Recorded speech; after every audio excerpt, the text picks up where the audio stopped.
Here with our NCSA podcast, speaking with Coach Chad Murray from Cornell College, a Division III school located in Mount Vernon, Iowa. How are you today, Chad?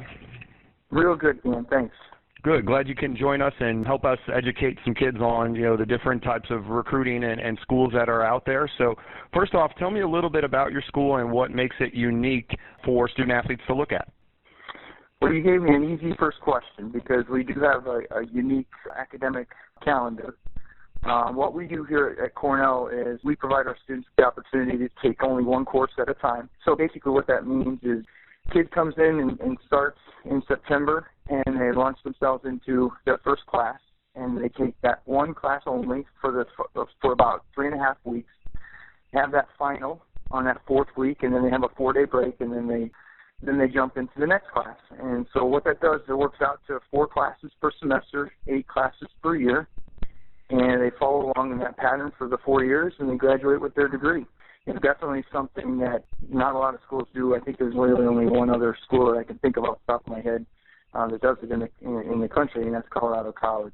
So that definitely sets us apart from other schools that we recruit against.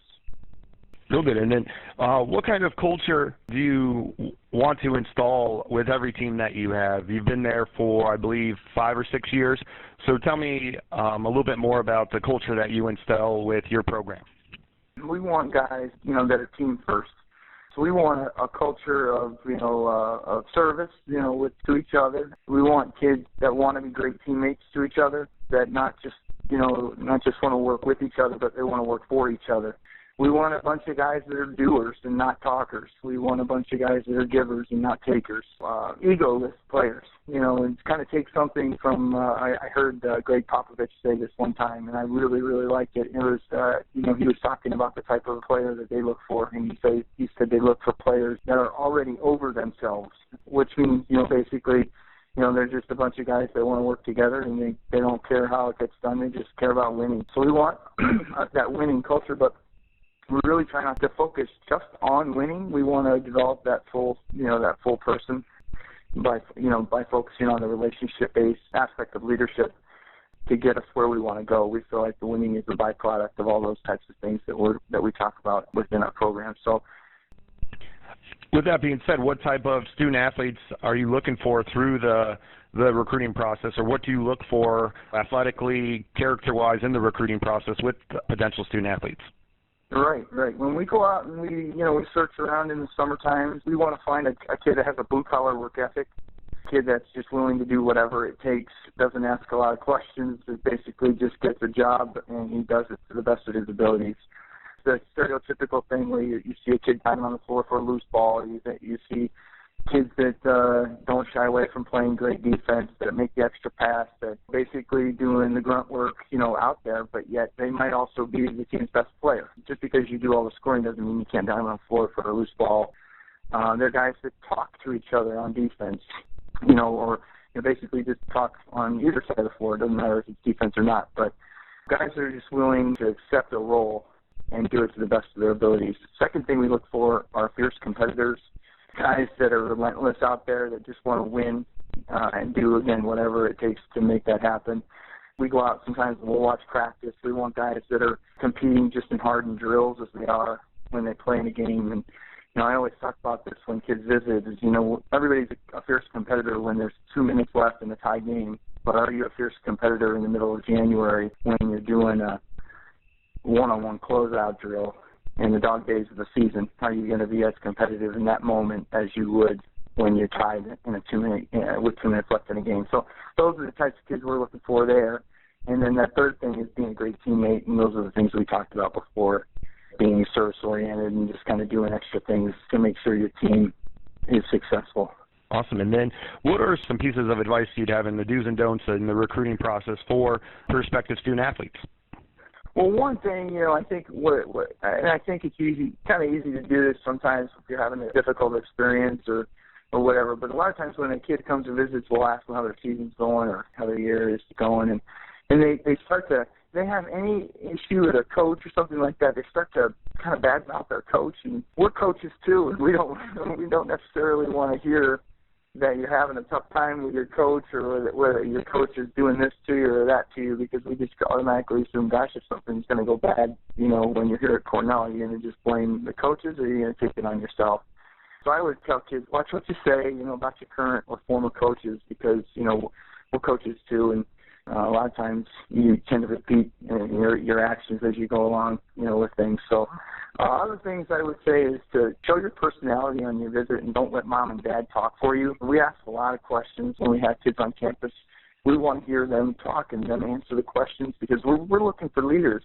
Those future leaders are guys that take the initiative and they have something to say and they let their opinions be heard. And a lot of times, and I know kids get nervous sometimes on visits and things, but I think they kind of have to try to move past that and really speak for themselves. And so like when we ask a question about what kind of teammate they are or what type of situation they're looking for in that college experience, I think they need to take the time to figure out those answers so that they can speak their minds when they get on campus. And then I think lastly, when you're sending out communications to coaches, maybe if you're trying to get noticed or if you're trying to get us to recognize who you are and you're sending out an email or making a call, I think it's important to take the time to really research the schools that you're sending notes to. Try to put something in there in your note that's specific to that particular school, so that when we read it, we know that it's not just a form note that you sent to 350 schools out there. I know that we do bulk mailings too, and with our top players, though, we really try to get some specific information in there so that they know that we did see them in the summertime, where we identify maybe where we saw them, or or something like that, or something specific that is just to them, so they know we're serious. And I think the same goes for us. We want to know that you know something about Cornell. Maybe you know that we do one course at a time. Maybe you know that we have a great science department and a great education department, or what our record was last year, or something like that. I think that's really important. And then I think the last thing is make sure you proofread your note, so that there's not all kinds of spelling errors and grammatical errors and things like that, because obviously at an academic institution like ours, we have to make sure that we're recruiting the kids that can get into our school. And when you send off notes that have all kinds of spelling errors and grammatical errors, it doesn't really speak well to who you are. And then tell me, what's the recruiting timeline? When do you start the process with them, and when would you ultimately like to end with a commitment for prospective student athletes? Well, we really start looking at the next year. So I'll use this year as an example. We started looking at we always try to gather a list of 2016s when they're juniors, and kind of going out and recruiting those seniors, 2015s. You're looking at those kids, but then you're also keeping an eye out for 16s. But we really try to dive into the 16s in the spring, in May when we go out and going to recruiting events and things like that. But then we really go out in the summertime, and we're forming our list. We're building our database right now to go out and see kids in the summer, ultimately to try to get them on campus in the fall. We really put a premium on trying to get kids to campus before their season starts, to try to gauge their interest in us and give them a good feel for what they're about to get into. And then, we follow along that process and, continue to educate the kids through their season and go through the application process and financial aid, ultimately to try to get a commitment in April or May. Well, actually March and April are big months for commitments, and then our school really likes to have commitments in place by May 1st. That, a lot of times that bleeds into middle of May, sometimes into June 1st, but we really try to push that May 1st date. And then finally, tell our listeners who are tuning into the podcast here, one thing that you want them to take away and know about your program if they were to attend Cornell, give them the fundamental things you're about there at that school and your basketball program. Sure. Well, we're academics first. I mean, nothing's going to stand in the way of you getting a great education here. And it is a tremendous academic school. You'll be challenged for sure, but we really feel like we give you the full experience from a basketball standpoint, because we use our program to develop you as a human being, not only just as a basketball player, but we want you to develop in the classroom, off the court, socially, and then obviously on the court to develop you into the best basketball player you can be. The end game for us is not to get kids to the next level as far as playing professionally or even overseas. It's to get you to the next level in life, and that's just turning you into a leader that's not afraid to be a great dad, great brother, great community member, great coworker, those types of things. And really going back to that great teammate, the great teammates are remembered forever.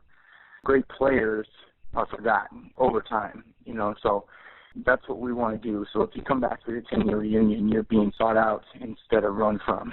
We always talk about that. So we're just trying to develop that full, you know, that total package, that human being that people are proud of.